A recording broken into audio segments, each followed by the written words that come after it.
제발 내 눈앞에서 좀 사라져주면 안 돼? 당신 숨소리만 들어도 지겨워 죽겠으니까. 35년을 함께 산 아내의 입에서 이 말이 나왔을 때 저는 심장이 덜컥 내려앉는 기분이었습니다. 전주 팔복동 산업단지 그 시끄러운 금속 가공 공장에서 쇳가루 마시며 기름때 묻은 작업복으로 버틴 세월이 35년입니다. 단 한 번도 월급날을 어긴 적 없고 내 자식 내 마누라 굶기지 않으려 발바닥에 불이 나게 뛰며 살아온 가장에게 돌아온 대답이 고작 이것뿐이었습니다. 여러분, 대한민국에서 평생을 바쳐 일한 아버지들의 마지막이 원래 이런 겁니까? 저는 그날 아내의 눈동자 속에서 저를 향한 애정은커녕 유통기한 지난 우유를 보는 듯한 혐오감을 읽었습니다. 내가 일궈온 내 집에서 내가 가장 사랑했던 사람에게 지겨운 존재가 되어버린 그 비참함을 여러분은 상상이나 하실 수 있겠습니까? 은퇴 전까지만 해도 저는 제 노후가 탄탄할 줄 알았습니다. 국민연금 월 142만 원, 퇴직금과 예금을 합쳐 2억 원이 넘는 자산. 저는 은퇴하던 날 이 정도면 우리 부부 전주 송천동 아파트에서 손주 재롱 보며 우아하게 늙어갈 줄 알았습니다. 공장 동료들이 최 씨, 자네는 연금이 든든해서 좋겠어라고 부러워할 때 허허 웃으며 소주 한 잔 사던 제 모습이 아직도 눈에 선합니다. 하지만 퇴직하고 딱 한 달이 지나자 제가 평생 벌어다준 그 돈들이 오히려 제 목을 조이는 밧줄이 되어 돌아왔습니다. 지금 형편의 낚시 모임 회비 5만 원이 제정신이야? 라고 소리치는 아내의 손에는 20만 원짜리 새 등산복이 들려 있었습니다. 내가 벌어온 연금인데 내 돈 5만 원은 아깝고 본인 20만 원은 당연한 거냐고 묻고 싶었지만 입을 뗄 수 없었습니다. 그 순간 느꼈던 그 묘한 배신감과 소외감, 혹시 여러분도 느껴본 적이 있으신가요? 갈등은 돈에서 시작됐지만 그 끝은 제 존재 자체에 대한 부정으로 이어졌습니다. 어느 날 거실 소파에 가만히 앉아 TV를 보고 있는데 아내가 청소기를 제 발등까지 밀어붙이며 소리를 지르더군요. 좀 나가. 하루 종일 집구석에서 텔레비전 소리만 내고 보는 사람 숨 막혀 죽는 꼴 보고 싶어? 그때 알았습니다. 아내에게 이 거실은 자신의 영토였고 저는 그 평화를 깨뜨리는 불청객일 뿐이었다는 것을요. 심지어는 추석날 내려온 아들 녀석 앞에서까지 저를 투명인간 취급하며 저 사람은 이제 집에서 노는 사람 아니냐고 비웃던 아내의 차가운 목소리를 잊을 수 없습니다. 그리고 제 가슴에 대못을 박은 8살 손주 녀석의 천진난만한 한마디가 있었습니다. 할아버지, 학교 친구들이 그러는데 일 안 하는 사람은 거지래. 할아버지는 우리 집 거지야? 그 어린아이의 입에서 그런 소리가 나오게 만든 건 누구였을까요? 아들 녀석은 눈치만 보고 며느리는 고개를 숙이는데 그 식탁에서 제가 할 수 있는 건 쓴 소주를 들이키는 것뿐이었습니다. 내가 35년을 바쳐 이 집을 사고 그 아들 녀석 군산에서 자동차 부품 회사 다닐 때까지 뒷바라지 했는데 이제 와서 제가 거지 소리를 들어야 합니까? 집 안 어디에도 제 자리는 없었습니다. 베란다 화분 사이가 유일한 제 대피소였고 화장실에 앉아있는 시간이 가장 마음 편한 시간이 되어버렸습니다. 냉장고 문에 붙은 메모 한 장, 에어컨 켜지 마세요. 전기세 아까워요라는 그 짧은 문장이 35년 가장의 권위를 바닥으로 내팽개쳤습니다. 아내의 가계부에서 우연히 발견한 남편 은퇴 후 지출 증가, 보험 정리 검토라는 메모를 봤을 때 저는 결심했습니다. 내가 평생을 일궈온 전주 송천동의 이 24평 아파트, 내 피와 땀이 서린 이 집을 내 손으로 팔아버리기로 말입니다. 주변 사람들은 다 저보고 미쳤다고 했습니다. 그 나이에 마누라 없이 어디 가서 밥이라도 얻어먹겠냐고 차라리 무릎 꿇고 빌어서라도 집안에 붙어 있으라고 하더군요. 자식놈도 아빠 제정신이냐며 소리를 질렀습니다. 과연 저는 그들의 말대로 노후의 고독사가 무서워 아내의 발밑에서 숨을 죽이며 살게 됐을까요? 아니면 아무도 상상하지 못한 반전을 선택해 인생 처음으로 진짜 주인이 되어 살아가고 있을까요? 저는 결국 전주를 떠나 익산 모현동의 작은 원룸으로 짐을 쌌습니다. 오늘은 전주 팔복동 금속공장에서 35년을 바친 저 최민혁이 왜 익산에 28만 원짜리 월세방으로 들어갈 수밖에 없었는지 이야기하려 합니다.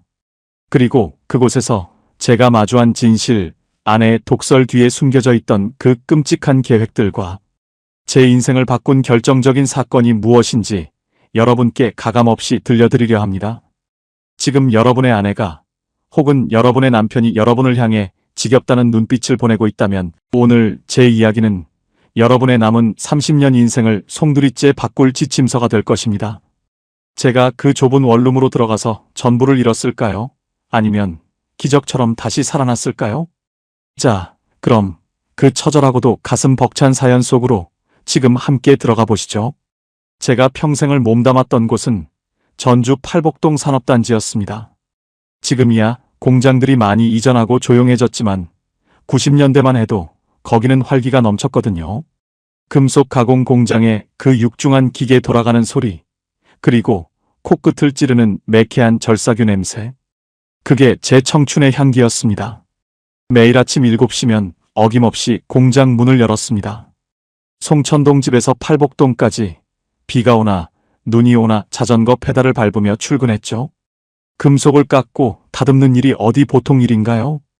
여름엔 달궈진 쇳덩이 옆에서 땀을 한 바가지씩 쏟아야 하고 겨울엔 기계 기름이 얼어붙어 손가락이 갈라지기 일쑤였습니다.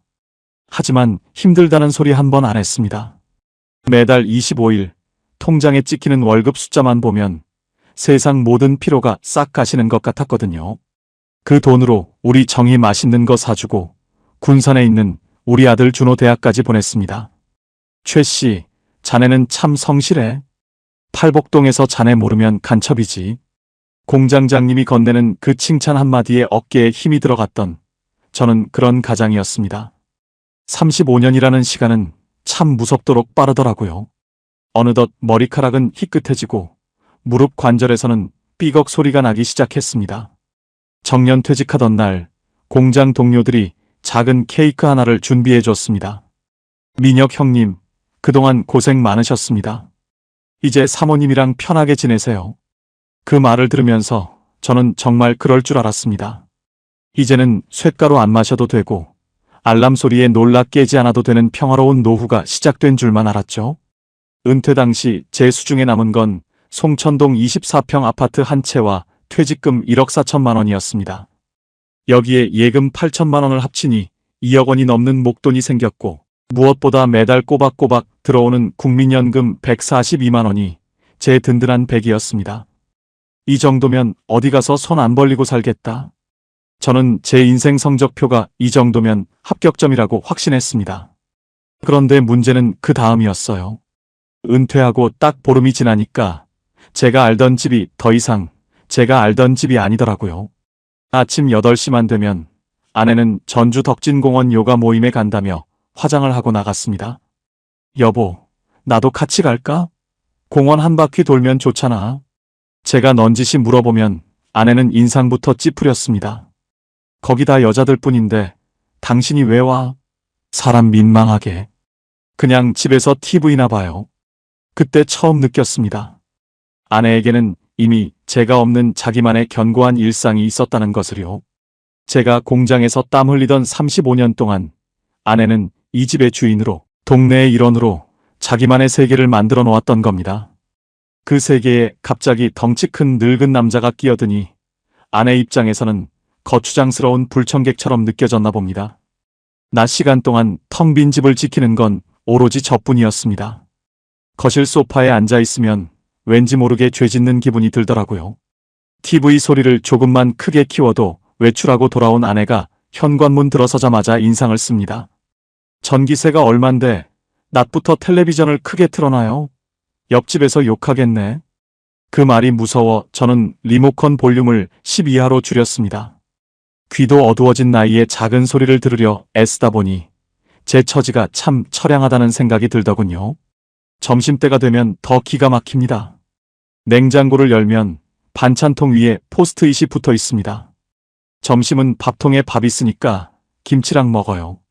가스레인지 불 조심하고요. 마치 어린아이 타이르듯 적힌 그 메모를 보면서 35년 생산관리직으로 수십 명을 지휘했던 제가 이제는 주방 가스레인지 불 하나 켜는 것도 허락받아야 하는 존재가 됐음을 깨달았습니다.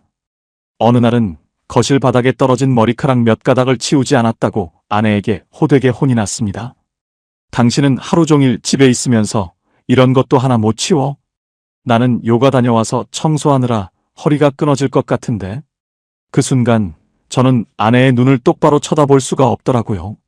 분명히 제가 번 돈으로 산 집이고 제가 벌어다 준 돈으로 생활하는데 왜 저는 죄인처럼 고개를 숙여야 하는 걸까요? 집이라는 공간이 이렇게 숨막히는 곳인 줄 예전엔 미처 몰랐습니다. 팔복동 공장의 소음보다 아내의 저 차가운 침묵이 훨씬 더 무섭게 다가왔거든요. 나중에서야 알았습니다. 제가 은퇴한 그날 아내에게는 제가 든든한 기둥에서 치워야 할 짐으로 바뀌었다는 사실을요. 솔직히 그때는 제가 뭘 잘못했는지 몰랐습니다. 그저 성실하게 살았고 돈 다 갖다 줬고 이제 좀 쉬고 싶었을 뿐인데 아내의 눈에는 소파에 누워있는 제 등이 한없이 지겨워 보였나 봅니다. 아빠, 엄마도 힘들어서 그래요. 라는 아들의 무심한 위로보다 당신 오늘 점심은 밖에서 먹고 오면 안 돼? 라는 아내의 부탁이 제 가슴을 더 아프게 후벼 팠습니다. 은퇴 생활이 시작된 지 겨우 2달 만에 저는 제가 평생 일궈온 송천동 아파트에서 천천히 소멸하고 있었습니다. 내가 번 142만 원의 연금이 통장에 찍혀도 제 손엔 10,000원짜리 한 장 쥐어지지 않는 날들이 계속됐습니다. 이게 정말 제가 꿈꾸던 노후였을까요? 가슴 한구석이 꽉 막힌 것처럼 답답해서 밤잠을 설치는 날이 늘어만 갔습니다. 은퇴만 하면 거실 소파에 앉아 느긋하게 신문도 보고 못다한 영화 구청도 실컷 할 수 있을 줄 알았습니다. 35년 동안 제가 번 돈으로 산 소파이고 제 땀방울이 스며든 우리 집 거실이니까 당연한 권리라고 생각했죠. 그런데 말입니다.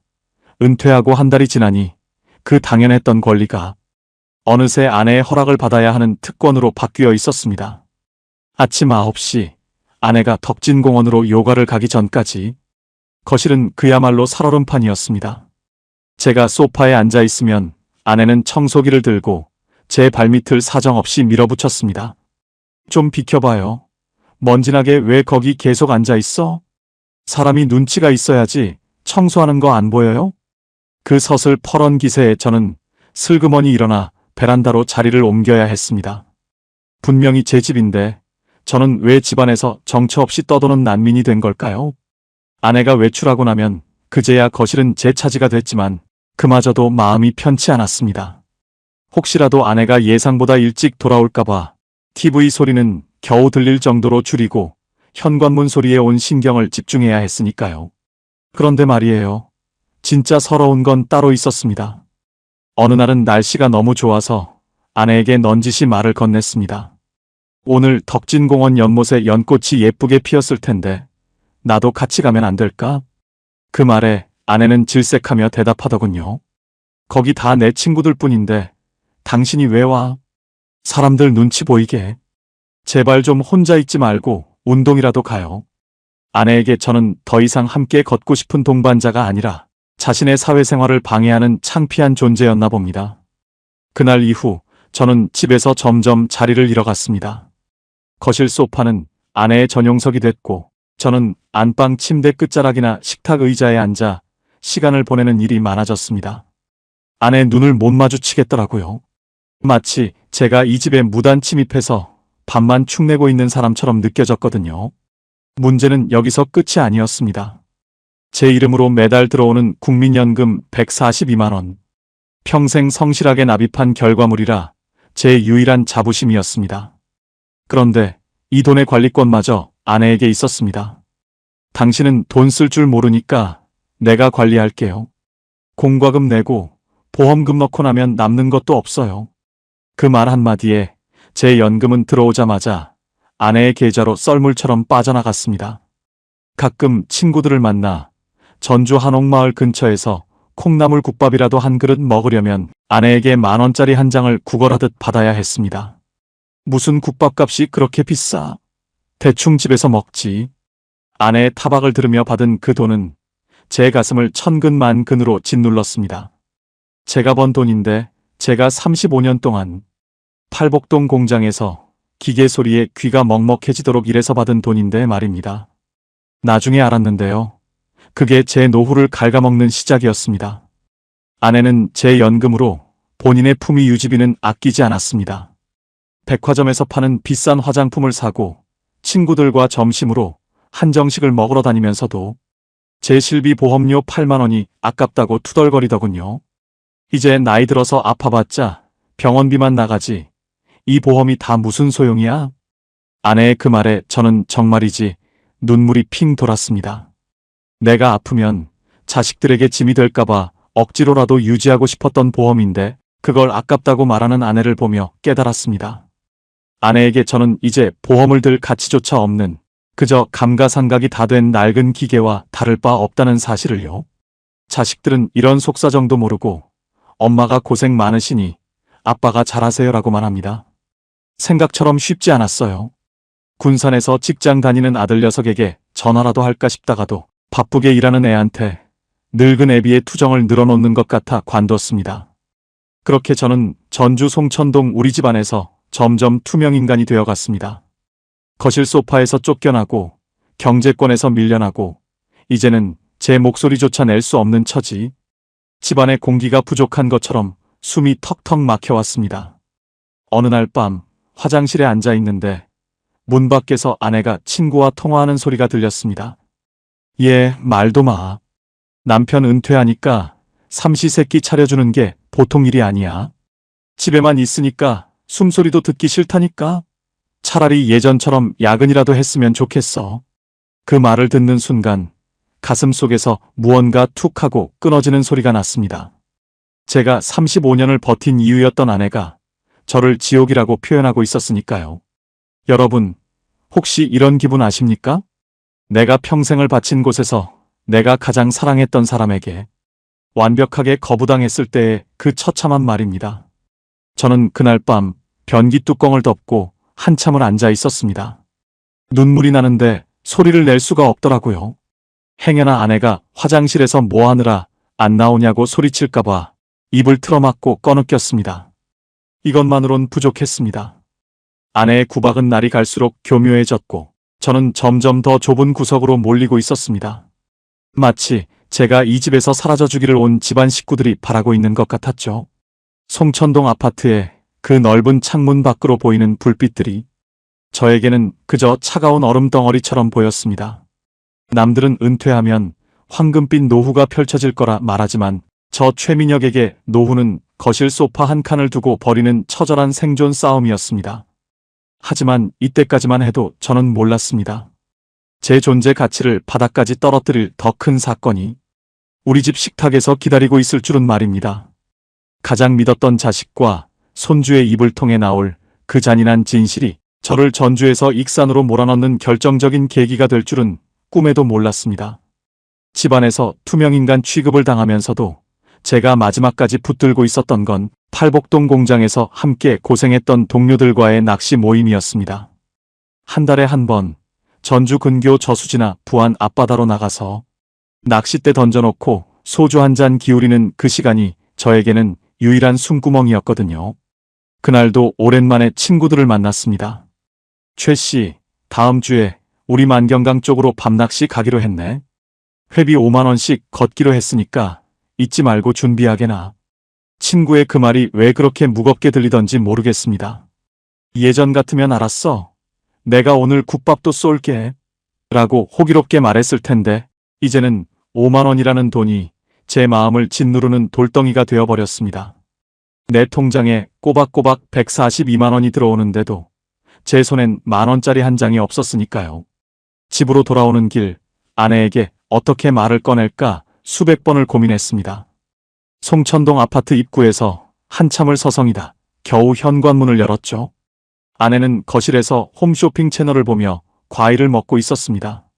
저는 아내 눈치를 살피며 조심스럽게 입을 뗐습니다. 저기 여보, 다음 주에 낚시 모임이 있는데 회비 5만 원만 좀 줄 수 있을까? 그 순간 아내의 눈빛이 순식간에 차가워졌습니다. 문제는 그 다음이었어요. 아내는 들고 있던 포크를 쟁반에 탕하고 내려놓더니 목소리를 높였습니다. 5만 원? 당신 지금 제정신이에요? 지금 우리 형편에 낚시 가서 돈 쓸 때야? 당신 국민연금 142만 원 나오는 거, 그거 공과금 내고, 나랑 당신 실비보험 넣고 나면 남는 것도 없다는 거 몰라? 저는 말문이 막혔습니다. 내가 35년을 벌어다 준 돈으로 이 집을 샀고, 지금 나오는 연금도 내 피땀의 결과인데, 왜 내 취미생활 5만 원을 가지고 이런 모욕을 당해야 하는지 도무지 이해가 안 됐습니다. 아니, 그래도 한 달에 한 번 가는 건데, 내가 평생 고생만 했잖아. 제가 아주 작게 항변하자 아내는 더 큰 소리로 대꾸했습니다. 고생 안 한 사람이 어딨어? 나도 애 키우고 살림하느라 뼈 빠졌어. 은퇴했으면 집에서 자중해야지. 돈 한 푼 안 버는 주제에 어딜 자꾸 나가려고 그래. 그 5만 원이면 우리 일주일 식비야. 솔직히 그 자리에서 다 포기하고 싶었습니다. 더 이상 아내와 신랑이 하며 비참해지기 싫어서 저는 그대로 방으로 들어가 문을 닫아버렸습니다. 어둡고 좁은 방 안에서 제 손을 내려다보니 참 못났다는 생각이 들더군요. 그런데 그날 오후 도저히 믿을 수 없는 장면을 목격했습니다. 현관벨이 울리고 택배 기사님이 상자 하나를 배달해 왔습니다. 아내는 신이 나서 상자를 뜯더니 유명 브랜드의 화려한 등산복 재킷을 꺼내더군요. 한눈에 봐도 아주 비싸 보이는 옷이었습니다. 여보, 그 옷 얼마야? 제가 묻자 아내는 아무렇지도 않게 대답했습니다. 아, 이거?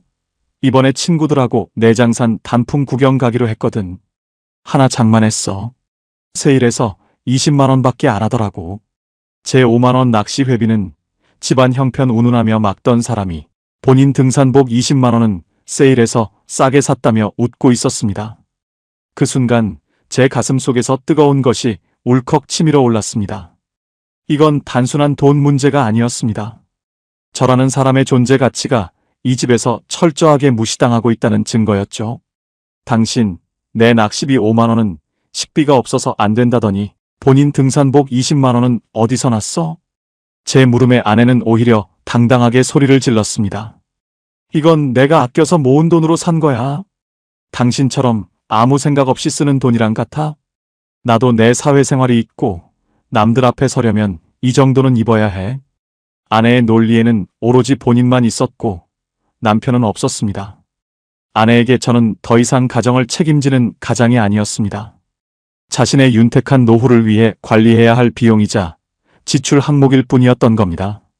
평생 팔복동 공장에서 금속 깎는 소리에 귀가 먹먹해지며 벌어온 돈들이 정작 저를 위해서는 단 5만 원도 허락되지 않는 현실이 참담했습니다.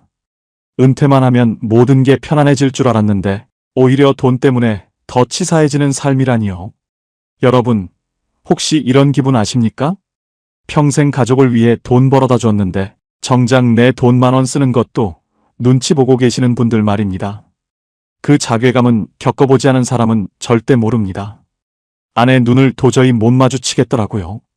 그 비싼 등산복을 입고 거울 앞에서 포즈를 취하는 아내의 뒷모습을 보며 저는 처음으로 이 집이 지옥 같다는 생각을 했습니다.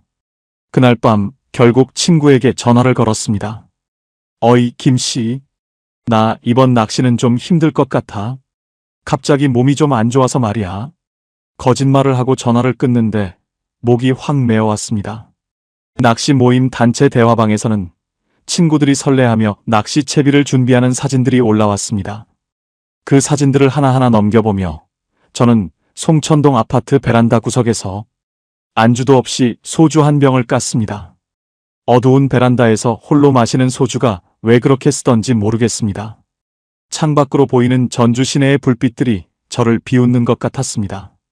너는 35년 동안 도대체 뭘 위해 산 거냐? 결국 내 손에 5만 원도 없어서 친구들 사이에서도 왕따가 되는 거냐? 아내는 안방에서 친구들과 전화를 하며 내일 갈 단풍 구경 생각에 들뜬 목소리로 웃고 있었습니다. 그 웃음소리가 벽을 타고 넘어와 제 가슴을 후벼 팠습니다. 저는 깨달았습니다. 이 집에서 저는 더 이상 주인이 아니었습니다. 돈이 나오는 기계가 멈추자 그 기계를 관리하던 사람들은 이제 기계가 차지하는 공간조차 아까워하고 있었던 겁니다. 평생을 바쳐 지켜온 가장의 자존심이 고작 5만 원이라는 돈 앞에서 처참하게 무너져 내린 날이었습니다. 하지만 이 굴욕은 시작에 불과했습니다. 가족이라는 울타리가 저를 어떻게 더 잔인하게 밀어낼지 저는 그때까지만 해도 상상조차 하지 못했습니다. 추석날 아들 가족이 내려오면 이 상처가 조금은 치유될 줄 알았는데 오히려 그날이 제 인생의 가장 어두운 날이 될 줄은 꿈에도 몰랐습니다. 명절은 원래 가족들이 모여 서로 고생했다고 다독여주는 날 아닙니까? 저는 이번 추석이 오기만을 손꼽아 기다렸습니다. 군산에서 자동차 부품 공장 다니는 아들 준호 녀석도 내려오고 보고 싶은 손주 얼굴도 보면 가슴속 응어리가 좀 풀릴 것 같았거든요. 전주 송천동 우리 집 거실에 온 가족이 모여 앉았습니다. 아내는 아침부터 전을 부치고 음식을 장만하느라 바빴지만 저에게는 거들 기회조차 주지 않았습니다. 당신은 주방 근처에 오면 걸리적거리니까 그냥 베란다에 나가서 화분이나 봐요. 명절 아침부터 아내의 타박을 들으며 저는 말없이 베란다 창밖만 내다봤습니다.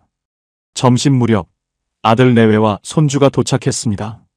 오랜만에 보는 손주 녀석이 어찌나 예쁘던지 용돈이라도 두둑이 챙겨주고 싶었죠. 하지만 제 수중엔 아내에게 사정해서 겨우 받아낸 5만원권 한 장이 전부였습니다.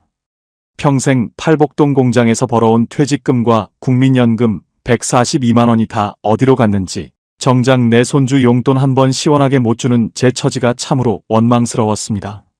식탁에 둘러앉아 갈비찜을 먹으며 이런저런 이야기가 오갔습니다. 아들은 요즘 군산 경기가 안 좋아서 힘들다는 하소연을 하더군요. 준호야, 아빠가 팔복동에 있을 때도 그런 위기가 있었단다. 그때는 말이다. 오랜만에 아버지로서 조언 한마디 해주고 싶어 입을 뗐습니다. 그런데 말입니다. 그 순간 아내의 반응이 제 심장을 멈추게 했습니다. 아내는 젓가락을 탁 내려놓더니 제 말을 툭 잘라버렸습니다. 아니, 그 공장 얘기 좀 그만하면 안 돼? 그놈의 35년 소리. 나도 준호도 이제 지겨워 죽겠어. 당신은 지금 집에서 노는 사람이잖아. 옛날 얘기한다고 쌀이 나와, 밥이 나와. 순간 식탁의 분위기가 얼음장처럼 차가워졌습니다. 아들 녀석은 당황해서 눈치만 보고 며느리는 고개를 숙인 채 국물만 떠먹고 있더군요. 아내는 여기서 멈추지 않았습니다. 준호야, 너희 아빠 은퇴하더니 눈치만 늘어서 요즘은 내가 숨을 못 쉬겠다. 집에 하루 종일 있으면서 전기세는 또 얼마나 쓰는지. 내가 아주 노이로제 걸릴 판이야. 가족들 앞에서 대놓고 무능한 사람 취급을 당하니 얼굴이 화끈거리고 쥐구멍에라도 숨고 싶은 심정이었습니다. 내가 누구 때문에 그 쇳가루를 마시며 35년을 버텼는데 이제는 그 세월이 지겨운 옛날 이야기가 되고 저는 전기세 축내는 노인네가 된 겁니까? 여기서 끝이 아니었습니다. 제 곁에서 고기를 집어먹던 8살 손주 녀석이 저를 빤히 쳐다보며 말하더군요. 할아버지, 우리 학교 친구들이 그러는데 일 안 하는 사람은 거지래. 할아버지는 이제 공장 안 가니까 우리 집 거지야? 엄마가 할아버지 때문에 힘들다고 했단 말이야. 그 천진난만한 아이의 입에서 나온 말은 저를 완전히 무너뜨렸습니다. 아이의 그 말은 단순한 호기심이 아니었을 겁니다. 평소에 아내가 저를 어떻게 대하고 아들 내외와 제 험담을 얼마나 했으면 어린 손주 입에서 우리 집 거지라는 소리가 나오겠습니까? 아들 녀석이 깜짝 놀라 너 무슨 소리 하는 거야? 라며 아이를 나무랐지만 아내는 옆에서 애가 틀린 말 했니? 사실은 사실이지. 라며 헛웃음을 짓더군요. 그 순간 저는 깨달았습니다. 이 집은 더 이상 제가 지켜온 소중한 안식처가 아니었습니다. 저는 그저 이들이 누리는 평화로운 일상에 끼어든 빨리 사라져줘야 할 거추장스러운 존재일 뿐이었습니다. 생각처럼 쉽지 않았어요. 그 자리에서 버럭 화라도 내고 싶었지만 명절날 자식 내외 앞에서 추태 부리는 아버지가 되기 싫어. 저는 억지로 밥 한 숟갈을 입에 밀어넣었습니다. 하지만 목구멍이 꽉 막혀 도저히 넘길 수가 없더군요. 나 잠깐 산책 좀 하고 오마. 저는 숟가락을 놓고 밖으로 나왔습니다. 추석 보름달이 전주 송천동 하늘에 휘영청 밝게 떠 있더군요. 하지만 그 밝은 달빛이 저에게는 더없이 차갑게만 느껴졌습니다. 정처 없이 걷다 보니 발길이 닿은 곳은 덕진공원이었습니다. 연못가를 따라 걷는데 눈물이 왈칵 쏟아졌습니다. 35년 동안 팔복동 공장에서 기계 돌아가는 소리를 자장가 삼아 버틴 세월이 억울했습니다. 월급날이면 아내 손에 봉투를 쥐어주며 정희야, 고생했어라고 말하던 제 모습이 마치 바보 멍청이처럼 느껴졌습니다. 그 돈으로 아들 공부시키고 이 아파트를 사고 아내 품위 유지비를 댔는데 정작 제가 돌아갈 곳은 이 어두운 공원 벤치뿐이라니요. 알고 보니 그게 아니었어요. 저는 제가 가족을 위해 헌신하면 당연히 그들도 저를 존중해 줄 거라 믿었습니다. 하지만 노후는 헌신으로 보상받는 게 아니라 내 손에 쥔 권력과 돈으로 지키는 것이라는 걸 그제야 뼈저리게 느꼈습니다. 제 이름으로 된 아파트인데도 저는 식탁에서 제 목소리조차 낼 수 없는 거지가 되어 있었던 겁니다. 은퇴하고 고향 내려와서 살겠다고 하던 공장 동료들도 결국 마누라 등살에 못 이겨 다시 경비직이라도 구하러 떠나던 그 모습들. 그게 남의 일이 아니었습니다. 저 역시 이 집에서 살아남으려면 아내의 발밑에서 숨죽이고 손주의 무시를 견디며 가짜 평화를 연기해야만 했습니다. 솔직히 포기하고 싶었습니다. 다 때려치우고 어디론가 증발해버리고 싶었습니다. 하지만 갈 곳이 없었습니다. 제 퇴직금도 제 연금 통장도 모두 아내의 손아귀에 있었으니까요. 내 피땀 어린 돈들이 나를 공격하는 무기가 되어 돌아온 현실이 너무나 참혹했습니다. 밤늦게 집으로 돌아오니 거실은 이미 정리가 다 되어 있었습니다. 아내는 아들 내외와 과일을 먹으며 하하호호 웃고 있더군요. 제가 들어와도 누구 하나 아빠 오셨어요? 라고 묻는 이가 없었습니다. 저는 투명인간처럼 제 방으로 들어가 문을 잠갔습니다. 어두운 방 안에서 벽을 타고 흘러나오는 가족들의 웃음소리를 듣고 있자니 이 집이 저를 가두는 감옥처럼 느껴졌습니다. 내 집인데, 내 돈으로 산 내 집인데, 왜 저는 이곳에서 이토록 외롭고 비참해야 하는 걸까요? 이것만으론 부족했습니다. 그날 밤, 저는 아내의 가계부 옆에 놓인 서류 뭉치를 발견하기 전까지는 제 노후가 얼마나 더 끔찍한 벼랑 끝으로 몰리고 있는지 꿈에도 몰랐습니다. 아내는 이미 저를 이 집에서 영원히 몰아낼 또 다른 계획을 세우고 있었던 겁니다. 여러분, 가족이라고 해서 다 같은 가족이 아닙니다. 내가 가진 것이 없어지는 순간 가장 가까운 사람이 가장 잔인한 적이 될 수 있다는 사실. 저는 그 명절날 밤 차가운 방바닥에서 그 진실을 온몸으로 마주했습니다. 제가 과연 이 무시와 멸시 속에서 끝까지 버텼을까요? 아니면 제 인생을 건 마지막 도박을 시작했을까요? 추석날 그 사달이 나고 나서 저는 죽은 듯이 살기로 마음먹었습니다. 내가 입을 열면 싸움이 되고 내가 거실에 있으면 공기가 차가워지니 차라리 제가 보이지 않는 유령이 되는 게 이 집의 평화를 지키는 길이라 생각했죠. 새벽같이 일어나 아내가 깨기 전에 조용히 집을 나섰습니다. 전주 송천동 집 근처에 있는 작은 도서관이나 덕진공원 벤치가 제주된 거처가 됐죠. 가방에 보온병 하나 챙겨 들고 나와서 하루 종일 글자도 눈에 안 들어오는 신문을 뒤적였습니다. 해질녘이 되어서야 도둑고양이처럼 살금살금 집으로 돌아갔습니다.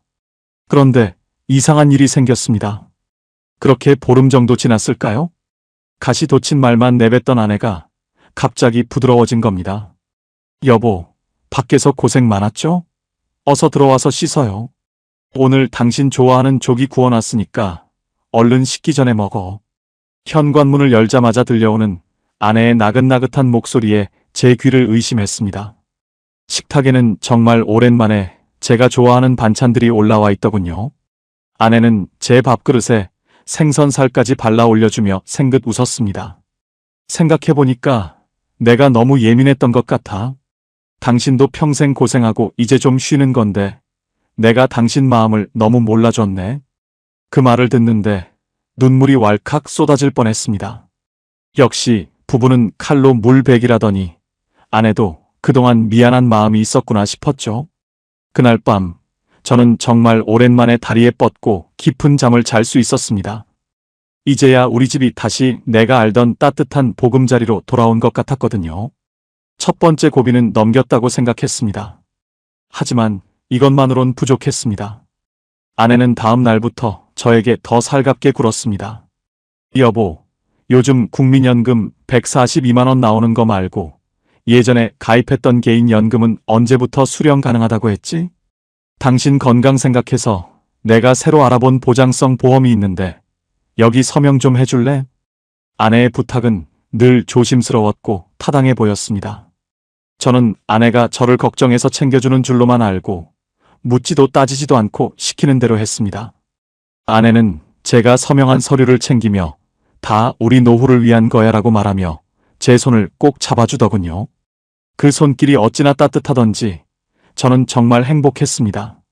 낮에 공원을 배회하던 고단함도, 자식들 앞에서 무시당했던 서러움도, 아내의 그 가짜 미소 한 번에 눈 녹듯 사라지는 것 같았습니다. 그래, 조금만 참고 기다리면 다시 예전처럼 살 수 있구나.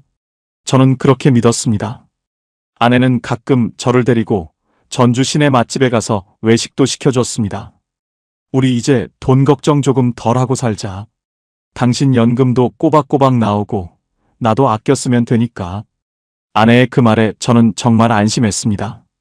그동안의 갈등은 은퇴 후 겪는 과도기일 뿐이라고, 남들도 다 이렇게 부딪히며 사는 거라고 스스로를 다독였죠. 생각처럼 쉽지 않았을 텐데 아내는 참 완벽하게 연기했습니다. 집안 공기도 다시 활기를 띠는 것 같았습니다. 아들은 군산에서 전화해 아빠 엄마랑 화해하셨다면서요? 다행이에요라며 좋아했습니다. 손주 녀석도 영상통화에서 할아버지, 저번에 거지라고 해서 미안해요라며 애교를 부렸죠. 모든 것이 제자리로 돌아간 것 같은 평온한 나날들이었습니다. 저는 아내의 마음을 돌린 제 인내심이 기특하기까지 했습니다. 내가 조금 더 낮추고 조금 더 배려하면 이렇게 행복할 수 있는데 왜 진작 그러지 못했을까 후회하며 아내에게 더 잘해주기로 마음먹었습니다. 비상금으로 조금씩 모아뒀던 돈까지 털어 아내에게 명품 가방은 아니더라도 좋은 코트 한 벌을 선물했습니다. 아내는 그 옷을 입고 거울을 보며 역시 우리 남편밖에 없네라며 제 볼에 뽀뽀까지 해주더군요. 그때까지만 해도 저는 제 노후가 다시 황금빛으로 물들고 있다고 확신했습니다. 우리 송천동 아파트가 다시 세상에서 가장 아늑한 공간으로 느껴졌죠. 그런데요, 그 평온함은 폭풍전야의 정적일 뿐이었습니다. 저는 그때 몰랐습니다. 아내의 그 다정함이 저를 영원히 이 집에서 밀어내기 위해 마지막으로 짜낸 치밀한 각본이었다는 것을요. 아내가 저에게 내민 그 많은 서류들이 제 노후를 지켜주는 방패가 아니라 제 목을 단숨에 베어버릴 날카로운 칼날이었다는 사실을 말입니다. 그때까지만 해도 괜찮았습니다. 순간 마음이 철렁할 일은 없을 줄 알았죠. 하지만 어느 날 밤 목이 말라 거실로 나온 저는 아내가 안방 문을 빼꼼히 열어둔 채 누군가와 은밀하게 통화하는 소리를 듣게 됩니다. 아내의 목소리는 평소의 그 다정한 목소리가 아니었습니다. 차갑고 비릿하고 소름 끼치도록 소름 돋는 목소리. 그 통화 내용을 듣는 순간 제 심장은 발끝까지 툭 하고 떨어져 내렸습니다. 내가 믿었던 행복이, 내가 믿었던 아내가 나를 인간 최민혁이 아닌 단지 돈덩어리로만 보고 있었다는 잔인한 진실. 과연 아내가 숨기고 있었던 진짜 계획은 무엇이었을까요? 저는 왜 그날 밤 짐을 싸서 도망치듯 집을 나와야만 했을까요? 이제 제 인생에서 가장 끔찍하고도 잔인한 반전이 시작됩니다. 여러분, 지금부터 제가 들려드릴 이야기는 절대로 남의 일이 아닙니다. 똑똑히 보셔야 합니다. 우리가 믿는 가족이라는 환상이 어떻게 무너질 수 있는지 말입니다. 그런데 말입니다. 인생은 제 편이 아니었습니다. 아내의 다정한 미소에 속아 이제야 살 것 같다며 안심했던 제 자신이 세상에서 가장 멍청한 바보처럼 느껴지는 순간이 오고야 말았습니다. 그때 그 서류들을 다시 확인했어야 했습니다. 목이 말라 물을 마시러 나왔던 그날 밤 안방 문틈으로 새어나오는 아내의 목소리는 제가 알던 그 나긋나긋한 목소리가 아니었습니다. 예, 걱정하지 마. 도장 다 받아놨어. 이제 그 인간 보험이고 뭐고 다 내 명의로 돌려놨으니까. 아내는 친구와 통화하며 킥킥대고 웃고 있었습니다. 35년 동안 쇳가루 마셨다더니 몸뚱이가 예전 같지 않잖아. 곧 어디 하나 고장 날 텐데 그때 가서 병원비로 그 돈 다 날릴 순 없지. 미리미리 정리해서 내 노후 자금으로 챙겨둬야지 안 그래? 그 인간은 그냥 주는 밥이나 먹고 조용히 있다가 가면 그만이야. 심장이 쿵 하고 바닥으로 떨어지는 것 같았습니다. 나를 위해 새로 가입한다던 그 보험 서류들이 알고 보니 제가 죽거나 아플 때 나오는 보험금을 모두 아내가 가로채기 위한 명의 변경 서류였다니요. 이게 다가 아니었습니다. 아내의 다음 말은 제 영혼까지 송두리째 짓밟아 버렸습니다. 집? 송천동 아파트 이거 팔아서 준호 군산에 집 넓혀줄 때 보태고 남은 돈으로 나 전주 시내에 작은 오피스텔 하나 얻어나갈 거야. 그 인간은 뭐 시골에 있는 복지주택 같은 데나 알아보라고 해야지. 연금 142만 원 나오니까 거기서 죽지 않을 만큼은 살 거 아냐? 온몸에 피가 거꾸로 솟는 기분이었습니다. 내가 평생을 바쳐 지켜온 이 송천동 아파트를 팔아서 아들 집을 넓혀주고 본인은 새 삶을 찾겠다면서 저를 고려동 뒷방 늙은이 취급하며 내쫓을 계산을 하고 있었던 겁니다. 그 다정했던 조기 구이도 따뜻했던 뽀뽀도 모두 제 인감도장과 사인을 받아내기 위한 치밀한 연극이었을 뿐이었습니다. 저는 떨리는 손으로 거실 탁자 및 서랍을 열어젖혔습니다. 아내가 숨겨둔 서류 뭉치들이 쏟아져 나왔습니다. 국민연금 수령계좌 변경 신청서, 아파트 담보대출 상담 서류, 그리고 제 명의의 모든 보험 수익자를 아내로 바꾼 서류들까지.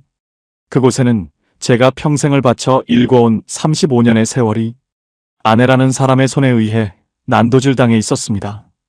이게 다 뭐야? 정희야, 당신 정말 사람이야? 참다 못해 안방 문을 박차고 들어갔습니다. 통화하던 아내는 소스라치게 놀랐지만 이내 도끼 서린 눈빛으로 저를 쏘아봤습니다. 봤으면 잘 됐네. 솔직히 말해서 당신 이 집에 있으면 짐밖에 더 돼?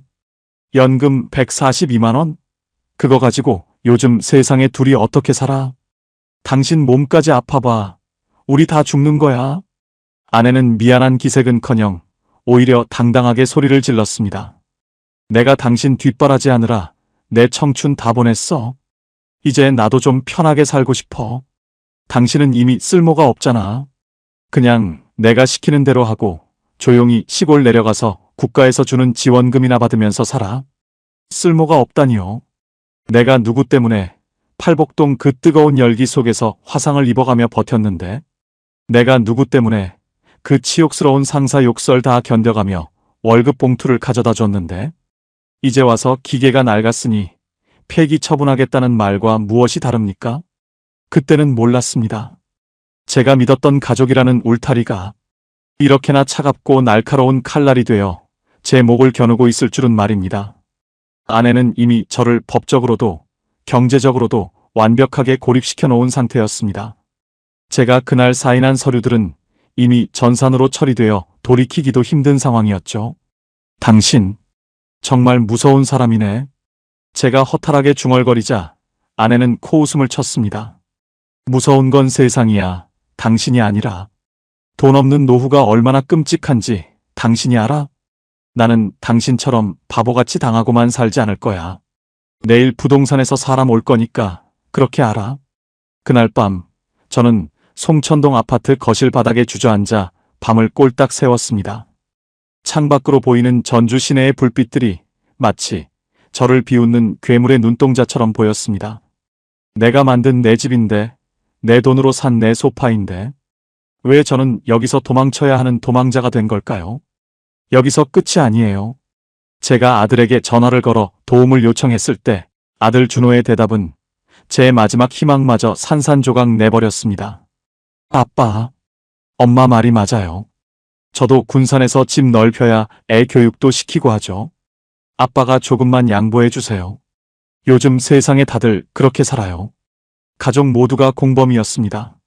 나의 35년 헌신을 야금야금 갉아먹고 이제 남은 뼈까지 발라먹으려는 하이에나들 같았습니다. 저는 그 새벽 눈물조차 나오지 않는 메마른 가슴을 부여잡고 결심했습니다. 이대로 앉아서 당할 수는 없다. 내가 내 인생을 어떻게 지켜왔는데 마지막까지 이렇게 비참하게 끌려갈 수는 없다고 말입니다. 저는 아내가 잠든 틈을 타 제 인감도장과 남은 통장 몇 개를 챙겨 어둠이 가시지 않은 새벽 공기를 가르며 집을 나섰습니다. 여러분, 제가 그 길로 어디로 향했을까요? 아내의 계획대로 시골 요양시설로 끌려갔을까요? 아니면 제 인생 마지막 승부수를 던졌을까요? 인생은 때때로 가장 절망적인 순간에 가장 잔인한 선택을 강요하더군요. 제 처절한 반격의 시작, 절대 놓치지 마세요. 이건 제 생존의 기록이니까요. 집을 나오자마자 마주한 새벽 공기는 칼날처럼 날카로웠습니다. 35년을 지켜온 내 집인데, 내 돈으로 산 내 보금자리인데, 도망치듯 빠져나와 버스 정류장에 앉아 있으니 웃음밖에 안 나오더군요. 내가 평생을 바친 결과가 고작 이 낡은 가방 하나와 인감도장뿐이라니요. 순간 마음이 철렁했습니다. 행여나 아내가 잠에서 깨어 사람을 풀거나 아들 녀석이 저를 붙잡으러 올까봐 무서웠던 게 아닙니다. 내가 없어진 걸 알고도 아무도 찾지 않을까봐 그게 더 무서웠습니다. 정말로 저는 그들에게 돈 나오는 구멍 그 이상도 이하도 아니었을까요? 날이 밝자마자 저는 전주 시내에 있는 은행으로 달려갔습니다. 아내가 제 국민연금 수령 계좌를 바꾸려던 신청서를 가로챘으니 아직은 제 통제권 안에 있었죠. 창구 직원을 붙잡고 떨리는 손으로 통장을 내밀었습니다. 이거 연금 들어오는 계좌인데 비밀번호 바꾸고 인감도 새로 등록하러 왔습니다. 직원은 의아한 듯 저를 쳐다봤지만 저는 절박했습니다. 이 142만 원마저 뺏기면 저는 정말 길거리에서 죽어야 했으니까요. 계좌를 묻고 아내가 건드려 놓은 보험 계약들도 일일이 확인했습니다. 다행히 아직 효력이 발생하기 전인 서류들이 몇 개 있어서 겨우 막아세웠죠. 막상 해보니까요. 가족을 상대로 이런 법적 다툼을 준비하는 제 자신이 너무나 징그럽게 느껴졌습니다. 알고 보니 그게 아니었어요. 제가 집을 나간 지 반나절 만에 아들에게서 연락이 왔습니다. 걱정돼서 전화한 줄 알았더니 첫마디가 아빠, 지금 뭐 하시는 거예요? 였습니다. 엄마한테 다 들었다며 아파트 매매 계약금 들어와야 하는데 아빠가 통장을 막아버리면 어떡하냐고 소리를 지르더군요. 저는 군산까지 한 걸음에 달려가 아들 녀석을 만났습니다. 준호야, 너 정말로 이 아비가 시골 복지주택 구석에서 죽어가는 꼴을 보고 싶니? 내 집 넓히는 게 내 아버지를 버리는 것보다 중요해? 제 물음에 아들은 고개를 돌리며 대답했습니다. 아빠, 요즘 세상에 다들 그렇게 살아요. 엄마도 오죽하면 그러겠어요? 아빠 연금 142만 원이면 혼자 사시기엔 충분하잖아요. 왜 자꾸 가족들 앞길을 막으세요? 솔직히 포기하고 싶었습니다. 내 핏줄이라고 믿었던 자식이 내 가슴에 확인 사살을 하고 있었습니다. 가족들 앞길을 막는 짐덩어리. 그게 35년 금속 공장에서 기름때 묻혀가며 키운 자식이 저에게 던진 마지막 직함이었습니다. 저는 그 자리에서 아들의 뺨을 때리는 대신 제가 가져간 인감도장을 꽉 쥐었습니다. 여러분, 혹시 이런 경험 있으신가요? 가장 믿었던 사람에게 짐 취급을 받았을 때의 그 기분 말입니다. 심장이 조각조각 부서져서 숨을 쉴 때마다 가슴이 따끔거리는 그 통증. 아내 눈을 못 마주치겠더라고요라던 예전에 제 말은 차라리 애교였습니다. 이제는 자식 눈조차 마주칠 용기가 나지 않았습니다. 여기서 끝이 아니었습니다. 아내는 제가 집을 나간 것을 빌미로 주변 사람들에게 제 험담을 퍼붓기 시작했습니다. 남편이 은퇴하더니 노망이 났는지 집 문서를 들고 가출했다며 동네방네 소문을 냈더군요. 팔복동 시절부터 알고 지낸 동료들에게서 전화가 오기 시작했습니다. 최 씨, 자네 왜 그러나? 마누라가 고생이 많던데 얼른 들어가서 빌게. 설명할 길이 없었습니다. 가정사를 일일이 들춰내며 아내가 내 연금과 대출 서류를 조작했다고 말해봤자 결국 제 얼굴에 침 뱉기였으니까요. 전주 송천동에서 20년을 넘게 쌓아온 제 명예가 순식간에 미친 영감탱이로 전락했습니다. 이것만으론 부족했습니다. 아내는 결국 변호사를 선임했는지 저에게 이혼과 재산 분할 소송을 제기하겠다는 통보를 해왔습니다. 송천동 아파트 지분을 나누고 제 퇴직금까지 탈탈 털어가겠다는 심산이었죠. 그 독한 기세에 저는 온몸이 바들바들 떨렸습니다. 사랑해서 결혼했고 가족을 위해 내 청춘을 다 바쳤는데 그 끝이 법정에서 돈 한 푼을 두고 싸우는 진흙탕 싸움이라니요. 저는 전주 시내의 낡은 여인숙에 몸을 숨겼습니다.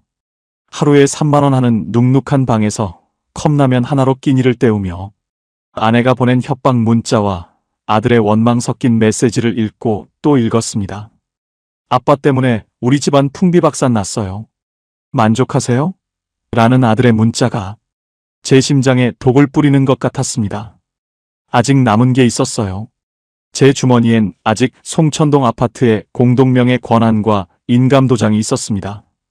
아내는 제가 없으면 아파트를 팔 수도 담보대출을 더 받을 수도 없었죠. 이것이 제 마지막 방패이자 저를 지탱해주는 유일한 자존심이었습니다.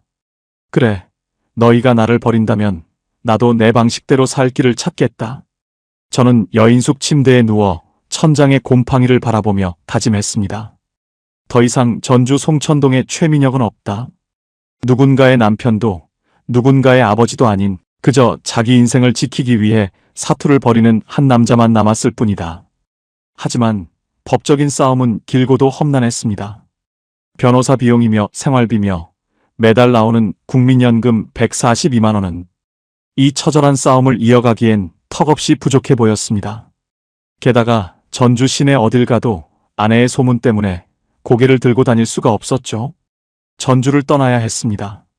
내가 나로 살 수 있는 곳, 아무도 나를 짐덩어리나 미친 노인으로 보지 않는 곳으로 가야 했습니다. 제 눈앞에 익산의 어느 작은 원룸 광고지가 들어온 건 그때였습니다. 나중에 알았는데요. 그 선택이 제 인생에서 가장 잘한 선택이 될 줄은 그때는 몰랐습니다. 비록 아내와 아들에게는 패배자처럼 보였겠지만 저는 제 영혼을 지키기 위해 익산으로 향하는 기차표를 끊었습니다. 과연 그곳에서 저는 28만 원짜리 월세방의 비참함을 맛보았을까요? 아니면 누구에게도 방해받지 않는 진짜 자유를 만났을까요? 제 사투는 이제 전주를 벗어나 새로운 국면으로 접어듭니다. 가족이라는 이름의 가해자들에게서 벗어나 진짜 내 삶을 찾기 위한 마지막 여정이었습니다. 전주 송천동에서 익산 모현동까지 기차로 고작 20분도 안 걸리는 거리였습니다. 그런데 그 짧은 거리가 저에게는 이승에서 저승으로 가는 길만큼이나 멀고도 험하게 느껴지더군요. 35년을 지켜온 내 집, 내 가족, 내 명예를 다 전주에 묻어두고 양손에 낡은 가방 2개만 덜렁 들고 익산역에 내렸을 때 제 몰골은 영락없는 노숙자나 다름없었습니다. 생각처럼 쉽지 않았어요. 부동산 중개인을 따라 모현동의 어느 좁은 골목으로 들어갔을 때 제 눈앞에 나타난 건 보증금 1천만 원에 월세 28만 원짜리 원룸이었습니다. 송천동 24평 아파트 거실만 한 크기의 그 방을 보는 순간 숨이 턱 막히더군요. 벽지는 군데군데 얼룩져 있고 화장실은 한 사람이 들어가면 꽉 찰 정도로 좁았습니다.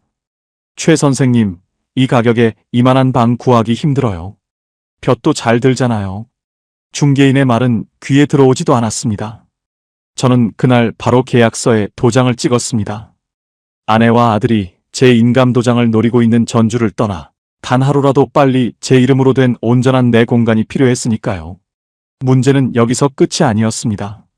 제가 익산으로 거처를 옮겼다는 소식이 전해지자마자 전주에 있던 지인들과 가족들의 비난이 쏟아지기 시작했습니다. 최 씨, 자네 정말 미쳤나? 그 나이에 혼자 나가서 무슨 부귀영화를 누리겠다고. 팔복동 공장 동료였던 김 씨는 전화기 너머로 버럭 소리를 질렀습니다. 마누라가 좀 구박한다고 집을 나와? 자네 그러다 고독사해. 지금이라도 빌고 들어가서 주는 밥이나 먹어. 그게 노인네 팔자야? 알고 보니 그게 아니었어요. 사람들은 제가 왜 도망쳤는지, 아내가 제 국민연금 수령 계좌까지 건드리려 했다는 사실에는 관심이 없었습니다. 그저 마누라 등살 못 이겨 집 나간 한심한 노인네로 저를 낙인 찍었죠. 심지어 군산에 있는 아들 녀석은 아빠가 익산 원룸으로 가버리면 제 체면은 뭐가 돼요? 회사 사람들이 아빠 버렸다고 수군대잖아요. 라며 자기 걱정뿐이었습니다. 여러분, 혹시 이런 소리 들어보셨나요? 내 권리를 찾겠다고 나선 행동이 남들에게는 그저 노망난 영감에 억지로 비칠 때의 그 억울한 말입니다. 최민혁이 결국 익산 구석탱이에서 라면이나 끓여 먹다 죽겠지. 그들의 시선이 저를 더 비참하게 만들었습니다. 익산 원룸에서의 첫날 밤, 저는 차가운 방바닥에 누워 천장을 바라봤습니다. 가구 하나 없는 텅 빈 방 안에서 제 숨소리가 유난히 크게 들리더군요. 순간 마음이 철렁했습니다. 내가 정말 잘못된 선택을 한 건 아닐까? 그냥 아내 말대로 전주에서 죽은 듯이 살았어야 했나? 고독이라는 놈이 어둠을 타고 제 가슴 속으로 파고들었습니다. 그때 휴대폰 알람이 울렸습니다. 이번 달 국민연금 142만 원이 제 계좌로 입금되었다는 메시지였습니다. 아내에게 뺏기지 않으려고 그 난리를 쳤던 제 소중한 돈. 그 숫자를 보는 순간 묘한 안도감이 밀려왔습니다. 비록 28만 원짜리 월세방이지만 이 돈이면 누구 눈치 보지 않고 내 입에 들어갈 법한 그릇. 내가 입을 옷 한 벌은 스스로 해결할 수 있다는 확신이 생겼거든요. 막상 해보니까요. 혼자 사는 게 생각보다 그렇게 끔찍하지 않았습니다. 아침에 눈을 뜨면 왜 아직도 안 일어나냐는 아내의 고함 대신 창문 밖에서 들려오는 새소리가 저를 반겨주었습니다. 점심때 밥통에 있는 차가운 밥을 김치 한 조각에 먹지 않아도 됐습니다. 익산 모현동 시장에 나가 제가 먹고 싶은 생선을 사고 제가 좋아하는 찌개를 직접 끓여 먹는 그 소박한 과정이 저에게는 35년 만에 찾아온 기적 같은 자유였습니다. 하지만 아내의 압박은 멈추지 않았습니다. 당신 실비보험이며 생명보험료 이제 내가 안 내줄 거니까 알아서 해. 아내는 제가 가진 모든 경제적 끈을 끊어버리겠다며 협박해왔습니다. 저는 담담하게 대답했습니다. 그래, 내가 내 연금으로 낼게. 당신이 걱정할 일 아니야. 이게 다가 아니었습니다. 아내는 급기야 아들 녀석을 앞세워 제가 가진 송천동 아파트 지분을 포기하라는 각서를 들고 익산까지 찾아오게 했습니다. 아들은 원룸 건물 앞에서 저를 보자마자 얼굴을 붉히며 말했습니다. 아빠, 여기 정말 사람이 살 곳이에요? 냄새나고 좁고. 제발 고집 그만 부리시고 서류에 도장 찍으세요. 그 돈으로 엄마 오피스텔이라도 해드려야 저희도 마음이 편하죠.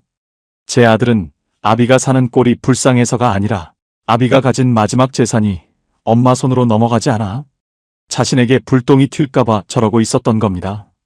저는 아들의 눈을 똑바로 쳐다보며 말했습니다. 준호야, 나는 이제 거지로 살지 않기로 했다. 네 엄마 오피스텔보다 내 자존심이 더 중요하다. 돌아가라. 생각처럼 쉽지 않았지만 저는 아들을 돌려보내고 방 안으로 들어와 문을 잠갔습니다. 심장이 터질 것 같이 뛰었지만 이상하게 후련하더군요. 미쳤다는 소리를 들어도 좋았습니다. 제정신이 아니다라는 비난을 받아도 괜찮았습니다. 적어도 이곳 익산의 작은 원룸은 제 숨소리가 지겹다고 말하는 사람이 없는 유일한 안식처였으니까요. 여러분, 노후에 혼자 사는 게 정말 비참한 일이라고 생각하십니까? 아니요. 저에게 진짜 비참한 건 내가 번 돈으로 산 집에서 식구들에게 짐 취급을 받으며 사는 것이었습니다. 익산 모현동의 28만 원짜리 월세방에서 저는 처음으로 내가 내 삶의 주인이라는 기분을 느꼈습니다. 하지만 평화로운 날만 있었던 건 아닙니다. 혼자 사는 노인이라는 이유로 겪어야 했던 세상의 편견, 그리고 갑작스럽게 찾아온 건강의 위기까지. 익산에서의 삶은 제가 예상했던 것보다 훨씬 더 치열한 생존 게임이었습니다. 과연 저는 그 좁은 원룸에서 끝까지 버텨냈을까요? 아니면 다시 전주의 그 지옥 같은 거실로 돌아가게 됐을까요? 이것만으론 부족했습니다. 진짜 반전은 제가 우연히 발견한 아내의 가계부, 그 뒷장에 적힌 더 무서운 비밀에서 시작됐거든요. 제 사투의 끝, 그리고 제가 도달한 진짜 결론은 무엇이었을지. 제 이야기는 이제 절정을 향해 달려갑니다. 익산 모현동 원룸으로 거처를 옮긴 지 어느덧 석 달이 지났습니다. 처음 이곳에 올 때만 해도 과연 내가 일주일이나 버틸 수 있을까 싶었는데 사람 팔자라는 게 참 묘하더군요. 35년 동안 전주 팔복동 공장에서 기계 소리에 귀가 먹먹해지도록 일하며 살았던 제가 이제는 만경강 강물 흐르는 소리를 들으며 낮잠을 자는 사람이 되었습니다. 생각처럼 쉽지 않았어요. 처음 한 달은 지독한 외로움과 싸워야 했습니다. 텅 빈 방 안에서 혼자 밥을 차려 먹고 혼자 설거지를 하고 혼자 잠자리에 누우면 벽지가 나를 짓누르는 것 같은 기분이 들었거든요. 최 씨, 자네 정말 미친 거 아냐? 라던 공장 동료 김 씨의 목소리가 환청처럼 들려 밤잠을 설치기도 했습니다. 하지만 그 지독한 외로움보다 더 무서운 건 전주 송천동 그 넓은 아파트 거실에서 느꼈던 투명인간의 비참함이었습니다. 알고 보니 그게 아니었어요. 저는 제가 그 집의 주인인 줄 알았습니다. 내가 번 돈으로 사고 내 명의로 된 집이니까 당연히 내 것인 줄 알았죠. 하지만 은퇴하고 보니 그 집의 주인은 제가 아니라 제가 가져다주는 월급과 연금을 관리하는 아내였습니다. 저는 그저 그 집에 얹혀 살며 관리비와 전기세를 축내는 고장난 부속품에 불과했다는 사실을 익산의 좁은 원룸에 와서야 비로소 깨달았습니다. 이제 제 하루는 누구의 간섭도 받지 않습니다.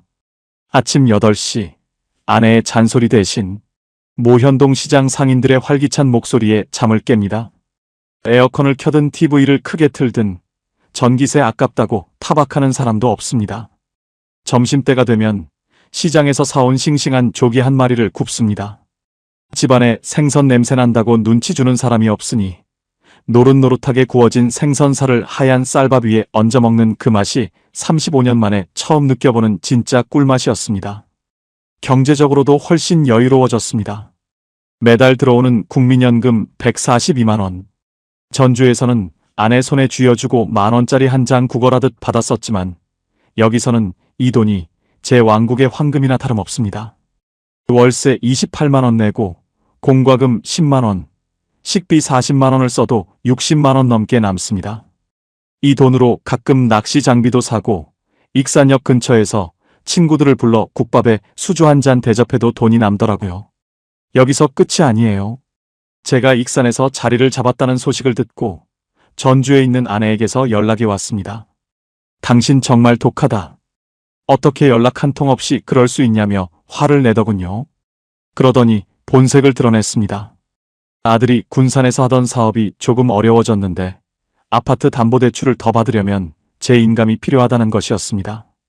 그 말을 듣는 순간 가슴 한구석에 남아있던 아내에 대한 신라 같은 정마저 툭 끊어지는 기분이었습니다.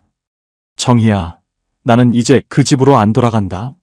아파트 팔아서 당신 오피스텔을 얻든 아들 집을 넓혀주든 마음대로 해.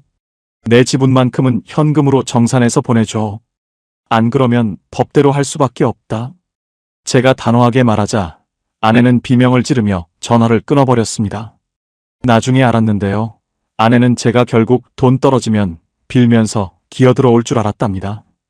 하지만 제가 제 연금 통장을 꽉 쥐고 제 삶을 스스로 꾸려나가는 걸 보면서 당황하기 시작한 거죠. 아들 녀석도 마찬가지였습니다. 아버지를 거지 취급하던 손주 녀석의 입단속을 시키며 뒤늦게 효자 흉내를 내려고 했지만 저는 이미 마음을 굳혔습니다. 가족이라는 이름으로 자행되는 멸시와 착취를 더 이상 용납하지 않기로 말입니다. 여러분, 노후는 돈의 액수가 결정하는 게 아니었습니다. 누가 내 삶의 핸들을 쥐고 있느냐가 진짜 노후의 질을 결정하더군요. 2억 원이 넘는 아파트 지분보다 매달 내 손에 들어오는 142만 원의 현금과 28만 원짜리 월세방이 저를 더 당당하게 만들어 주었습니다. 저는 이제 만경강 낚시터에서 만난 동네 어르신들과 친구가 되었습니다. 그들은 저를 팔복동 공장 최 씨가 아니라 낚시 잘하고 허허 웃는 익산 모현동 최 선생으로 불러줍니다. 솔직히 포기하고 싶었습니다. 처음 집을 나왔을 때의 그 공포와 비참함은 말로 다 할 수 없었습니다. 하지만 그 두려움을 뚫고 나오니 평생 한 번도 보지 못했던 새로운 세상이 펼쳐지더군요. 아침에 눈치 보지 않고 기지개를 켜고 내 돈으로 산 라면 하나에 행복해할 수 있는 삶. 이것이 제가 35년 동안 쇳가루 마시며 일한 진짜 보상이라는 생각이 들었습니다. 하지만 인생은 참 끝까지 알 수가 없더군요. 제가 익산에서 평온한 나날을 보내던 어느 날 전주 송천동에서 뜻밖의 손님이 찾아왔습니다. 그 손님이 전해준 소식은 제 인생의 마지막 페이지를 전혀 예상치 못한 방향으로 바꿔놓았습니다. 과연 그 손님은 누구였고 전주집에서는 도대체 무슨 일이 벌어지고 있었던 걸까요? 전주 송천동에서 찾아온 손님은 다름 아닌 제 아들 준호였습니다. 군산에서 사업이 더 어려워졌는지 얼굴이 반쪽이 되어서는 익산 원룸 문 앞을 서성이며 저를 기다리고 있더군요. 아빠, 엄마랑 결국 갈라서기로 하신 거예요? 송천동 아파트 매물로 내놓으셨다면서요. 아들의 목소리에는 걱정보다 원망이 더 짙게 배어 있었습니다. 저는 아들을 방으로 들여 따뜻한 차 한 잔을 내어주며 말했습니다. 준호야, 나는 이제 그 집으로 돌아가지 않는다. 아파트 팔아서 내 몫으로 2억 1천만 원 떼어받기로 변호사 통해서 정리 끝냈어. 네 엄마 오피스텔 값 빼고 남은 건 너희가 알아서 하거라. 아들은 제 결단에 당황한 듯 한참을 멍하니 앉아 있었습니다. 그동안 아비는 무조건 참는 존재인 줄 알았겠지요. 하지만 저는 이제 압니다. 내가 나를 지키지 않으면 그 누구도 저를 지켜주지 않는다는 사실을요. 국민연금 142만 원과 제 몫의 재산 2억 원. 이것이 제 노후를 지탱할 마지막 성벽이라는 걸 뼈저리게 느꼈기 때문입니다. 생각과 달랐다는 건 바로 이런 거였습니다. 은퇴하면 가족들과 오순도순 사는 게 정답인 줄 알았는데 막상 겪어보니 독립이야말로 최고의 노후 대책이더군요. 아들은 끝까지 아빠가 너무 이기적이다라며 투덜대고 돌아갔지만 그의 뒷모습을 보며 저는 미안함 대신 시원함을 느꼈습니다. 내 인생 35년 가족을 위해 다 썼으니 이제 남은 30년은 오로지 최민혁을 위해 쓰기로 했으니까요. 동년배 시니어 여러분, 제가 익산 원룸 생활을 하며 깨달은 노후 자금의 뼈아픈 진실을 꼭 말씀드리고 싶습니다. 첫째, 여러분의 연금 계좌와 인감 도장은 죽을 때까지 본인이 쥐고 있어야 합니다. 자식 잘 되는 게 내 행복이다라며 다 퍼주지 마십시오. 내 수중에 현금이 없으면 자식도 아내도 나를 돈 나오는 기계 취급하다가 결국엔 짐으로 여기게 됩니다. 둘째, 보험이나 대출 같은 금융정보는 스스로 공부하십시오. 아내가 알아서 하겠지, 자식이 잘 챙겨주겠지 믿었다간 저처럼 자기 이름으로 된 보험금이 남의 주머니로 들어가는 꼴을 보게 됩니다.